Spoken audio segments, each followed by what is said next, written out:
Now back to the United States, where tensions remain high in the city of Portland, Oregon.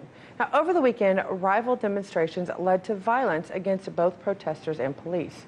Following criticism that police did not do enough to interfere, city leaders are now speaking out. RT's Rachel Blevins has the details.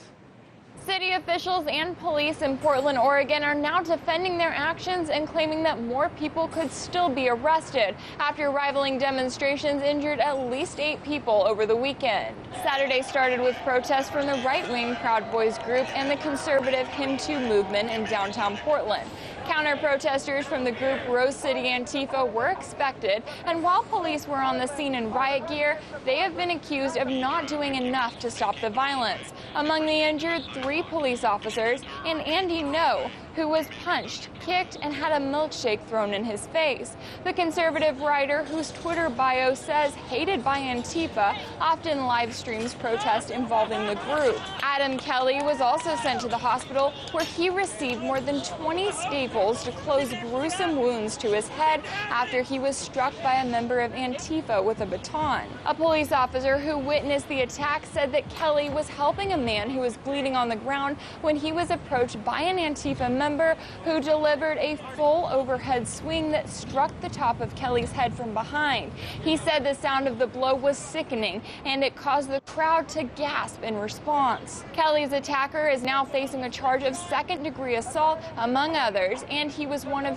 3 people who were arrested. But the city has warned that additional suspects could be taken into custody as they investigate photos and videos from the demonstrations. Portland's mayor took to Twitter, where he claimed the city will do everything it can to make sure that those who have committed violence are held accountable. And in a statement, the chief of Portland Police argued that the officers, quote, worked diligently in difficult circumstances on Saturday in an attempt to keep the peace, then respond to violent acts perpetrated by some of the participants. Now, this weekend's protest is just the latest clash between 2 extreme groups that have a history of violence, but the resulting injuries have raised questions about where the right to protest ends and where police interference should begin. In Washington, Rachel Blevins, RT. Now, this is the second day that we have covered the story here on RT America on this show, and I want to bring in how the mainstream media has covered the protest and the aftermath in Portland. So I bring in our media analyst here at RT America, Steve Malzberg. Steve, you've been keeping an eye on the media and how they've covered this story of one of their own journalists, even. Yeah, I mean, you know, Andy No is a journalist, and if any other journalist who wasn't conservative, by the way, he's also gay. Can you imagine if a gay liberal journalist had gotten the treatment that Andy got from Antifa, from a right-wing group? He would be on every show. He'd be all over. That's all you'd hear about. Well, Sunday came and went, and to his credit, Brian Stelter of CNN was really the only person in the whole mainstream media to tell the whole story. Watch.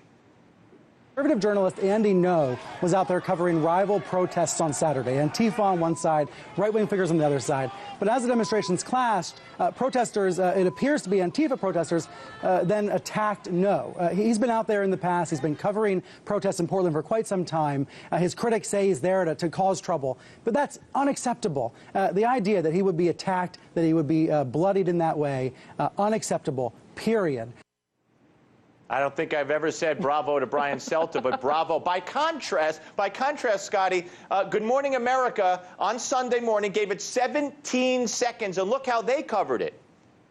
Portland, Oregon, violence in the streets as fights broke out among right-wing and left-wing protesters staging competing demonstrations. Several injuries were reported. Police used social media to declare the situation a civil disturbance. 3 people were arrested on assault and harassment charges. No mention whatsoever of Andy No. No mention. And by the way, the Today Show on Sunday didn't even mention it, according to the Media Research Center. No mention whatsoever. It's crazy, right? You know what, Steve? I'm watching both of them. None of them have said, I mean, I think only because you and I were following this over the weekend as well. The crowd size, on one hand, you have one group that is drastically larger than the other group in there. I mean, you're talking Antifa was 5 to 10 times the size of a smaller group, which is, you know, both of them are radical at the same time. They were definitely outnumbered one out of the other. Talking about that, looking at, you know, is this something, though, that if there was not social media around, we wouldn't have even really known about? Could you have expected us not to have any coverage of this? Absolutely. I mean, if not for social media, you never would have seen the pictures of Andy getting, by the way, those milkshakes, they put cement mix in the milkshakes to harden them. So you might as well have taken a brick and threw it at him. He had a brain hemorrhage. He was bleeding on the brain in the hospital. I mean, this was serious stuff. But you know what, Scotty, let's go back to what CNN has said about Antifa and having the moral high ground and getting to pick and choose who you beat up. Cuomo, Chris Cuomo and Don Lemon, watch. Those hateful few who take solace and encouragement from the president's efforts, my message to you is simple. Be aware there are many more of us who see you as unequal, as less than, and you will be opposed at every turn, because what you are about is wrong, and fighting you is right. Sometimes you can't fight people by, praising them or being nice to them. You have to fight fire with fire sometimes. Listen.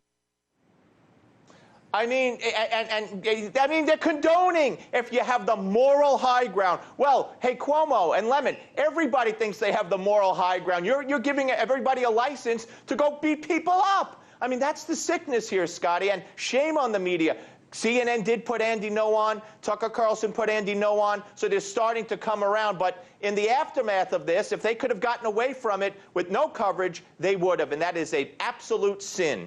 And in the end, I like the phrase, instead of saying, fight fire with fire, how about when they go low, we go high? Might be a better thing here in the United States that Very we good. use when it compares to these situations. Thank you so much for following this, Steve. Hey YouTube, thanks for checking out our channel. We hope you enjoyed the video. We have tons of content for you just like this. For more of RT America's one-of-a-kind news and analysis, be sure to subscribe and never stop questioning more.